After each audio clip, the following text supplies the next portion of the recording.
Right now at KTEN News at 6, a plane was found in an unusual position in Sherman Municipal Airport.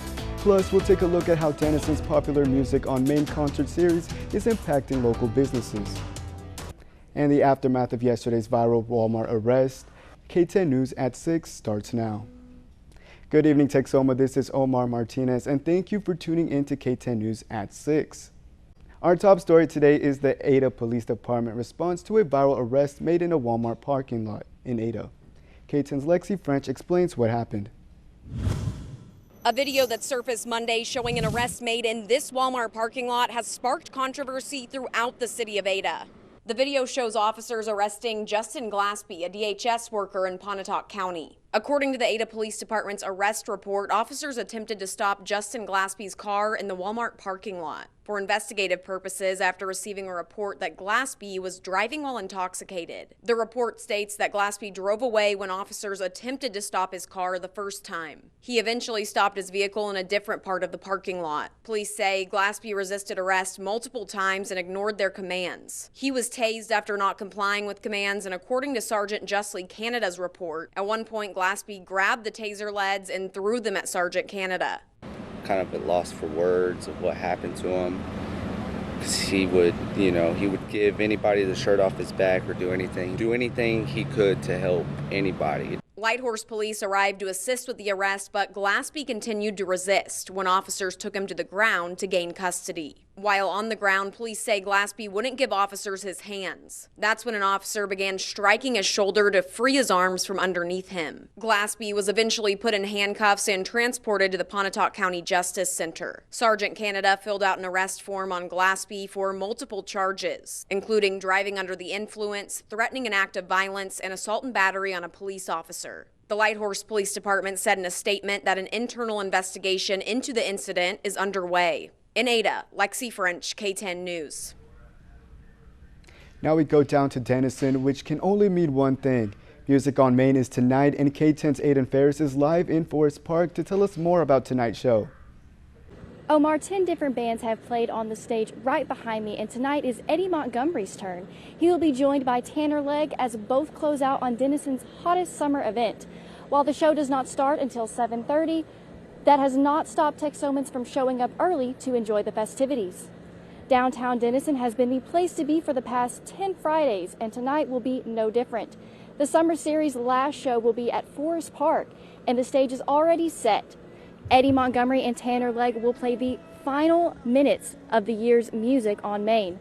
A lot of residents are excited, and the Main Street director says that they should thank the sponsors of the event for making everything possible. You know, we appreciate our sponsors because it's not always that you can have free live music, and it's just a good time every week. We have a lot of people that come every week.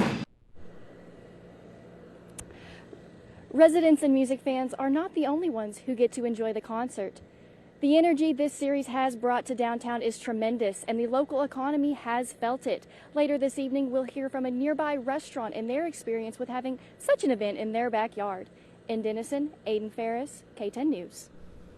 Chief Meteorologist Mandy Bailey is in our Graco Heating and Air Weather Center. Mandy, how's it looking for Texomans getting ready to head out to Music on Main?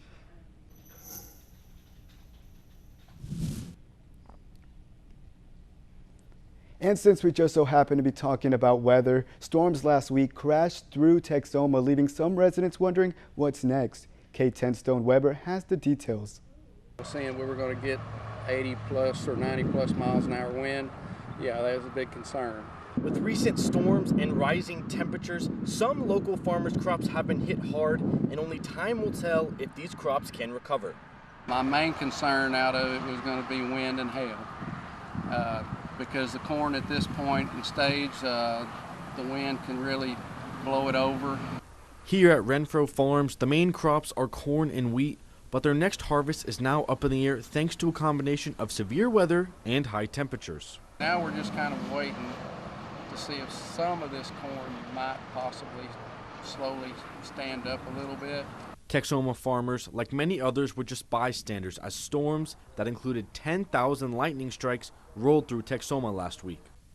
In my life, I've never seen multiple hailstorms come through in different waves.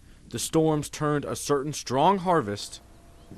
As of last Wednesday, when we were out here looking at this, or even Thursday afternoon before the storms, this was nothing but a canopy of grain. You could not see any of the melons, you couldn't see anything. Into a waiting game for farmers. Because those hailstones not only shred the leaves as they do, but they also hit these ears of corn that are developing, and so we're going to be worried about what damage it did to those. Both farmers said they will be better able to assess the damage in the next few weeks. Reporting in Howe, Stowen Weber, ABC 10, First News.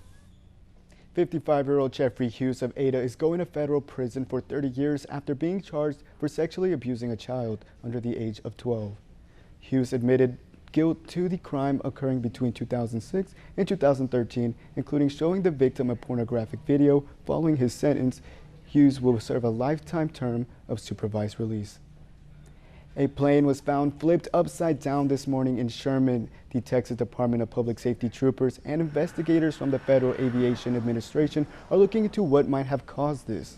According to Sherman police, a small plane left the runway at Sherman's Municipal Airport at 10:30 this morning and rolled over shortly after. When officers arrived to the scene, the plane was upside down. No one was injured in this incident. Now from the runway to the highway, I-35 in Love County has reopened this afternoon. It was closed for more than 4 hours near the 19-mile marker for a crash involving an overturned tractor-trailer rig. According to the Love County Fire Department, the driver of the semi-truck was transported to the hospital with serious injuries. And portions of rural Texas may lose out when it comes to money funding broadband infrastructure. KTEN's Caroline Kellums is with us to tell us what people in Grayson County think this could mean for Texomans. Just last month, Texas was awarded $3.3 billion in federal money to expand broadband infrastructure across the state. However, due to federal regulations, some smaller telecommunication providers may not be able to receive this funding. These regulations require internet service providers applying for a grant to provide a letter of credit from a bank that covers 25% of this proposed project. According to Pottsboro Library Director Diane Connery, this requirement may make it difficult for smaller internet service providers to apply for the funding to expand broadband to their customers. They're going to have to come up with so much money that'll just be sitting in a bank in escrow that they can't afford to do that. Connery says the Texas Broadband Development Office is still working on mapping to decide what areas in Texas are unserved. Tonight on KTEN News, we'll hear from TechWave in Sherman to hear how these regulations can impact people in Grayson County. Live in studio, Caroline Kellum, KTEN News. Coming up, Native tribes in Oklahoma will be able to keep existing tobacco profit-sharing agreements thanks to a veto from the Oklahoma House of Representatives. Plus, how Atoka Public Schools are preparing their teachers this school year with new budgets and supplies. And how the baseball Texas teams are still throwing punches even after their series. That's later in sports.